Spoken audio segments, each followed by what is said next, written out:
ভেবেছিলাম সকালবেলা উঠে বাজারে যাব, বাজার থেকে বাজার করে নিয়ে এসে তারপর দুপুরে রান্না করব।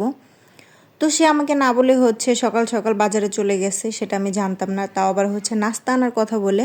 তো কি বাজার করে নিয়ে আসলো আর কি রান্না করলাম সেটা নিয়ে থাকছে আজকের ভিডিও। হ্যালো এভরিওয়ান, আসসালামু আলাইকুম।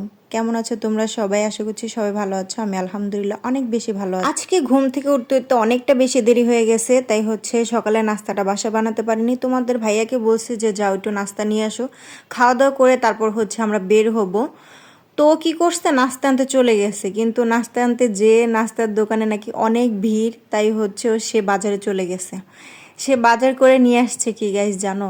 আমার তো দেখে কি বলবো তাকে। যাই হোক, যেটা নিয়ে আসছে এখন সেটাই তো রান্না করে খেতে হবে। এখন ওর সাথে চিলাচিলি করলে তার কোনো কাজ হবে না। তো আমি নাস্তা খেয়ে নিলাম। তো নাস্তা খাওয়া দাওয়ার পর দেখো মাছটা আনছে, মাশাল্লাহ খুবই সুন্দর। পাবদা মাছটা আমার অনেক বেশি ভালো লাগে। সে পাবদা মাছ নিয়ে আসছে, কিন্তু পাবদা মাছের সাথে আনছে লাউ।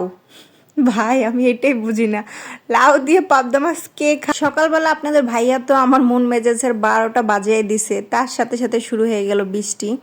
তো সকালে কাপড় চোপড় ধুইছিলাম, সেগুলো ছাদে রোদ দিয়ে আসছি। তো ছাদে রোদ দিয়ে আসার 10-15 মিনিট পরে আবার বৃষ্টি নামছে। কি করব, তাড়াতাড়ি করে আবার ছাদে উঠে গেলাম। সেই কাপড় চোপড়গুলো সব কিছু একসাথে জড়ো করছি, করে নিয়ে এসে রান্না স্টার্ট করলাম আবার। তো রান্নাটা শেষ করে ভাবলাম যে গোসল করে আসি। তো গোসল করার পর দেখলাম যে না, দিনটা এখন ভালোই আছে। তো কাপড়গুলো আবার ছাদে নিয়ে গেলাম, ছাদে নিয়ে তারপর কাপড়গুলো আবার মেলে দিলাম, মানে রোদ দিয়ে আসলাম। বাট তার কিছুক্ষণ পরে আবার বৃষ্টি নামছে। তাহলে কেমনটা লাগে বলেন তো? আজকে মানে কি বলবো, একেতে সকালবেলা একটু শরীরটা একটু অসুস্থ লাগতেছিল, যার কারণে ঘুম থেকে উঠতে দেরি করছি। তারপর আপনাদের ভাইয়া, আর তারপরে ছিল বৃষ্টি। কিছুই বলার নেই, আজকের দিনটা আমার পুরো খারাপ গেছে, একদম বাজে অবস্থা। লাস্টে রাগ করে সেই কাপড় আমি ছাদের থেকে আনিই নেই। ভাবছি আজকে যতবার বৃষ্টি হবে ততবারই কাপড়গুলো বৃষ্টিতে ভিজবে, আর যখনই রোদ হবে তখনই কাপড়গুলো সবাই বলে যেহেতু কে কে পাবদা মাছ দিয়ে আর লাউ দিয়ে খাইছো, অবশ্যই কমেন্ট করে জানাবা, ঠিক আছে?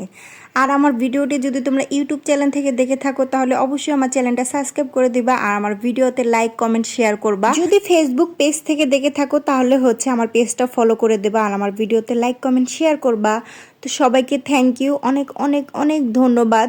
তোমরা আমাকে সাপোর্ট করতেছো, তা আলহামদুলিল্লাহ। তোমাদের সাপোর্টের জন্য আমি আরও ভালো ভালো ভিডিও উপহার দিতে পারবো তোমাদেরকে ইনশাআল্লাহ।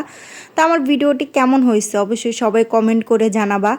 আর অবশ্যই এটা কিন্তু ভুলবা না যে পাবদা মাছ দিয়ে লাউ দিয়ে কে কে খাইছো, এটাও সবাই অবশ্যই কমেন্ট করে জানাবা। আর যদি আমার ভিডিওটি ভালো লাগে তাহলে অবশ্যই তোমরা আমার চ্যানেল সাবস্ক্রাইব করে দিবা। আর সবাই ভালো থাকবা, সবাই সুস্থ থাকবা। আল্লাহ হাফেজ।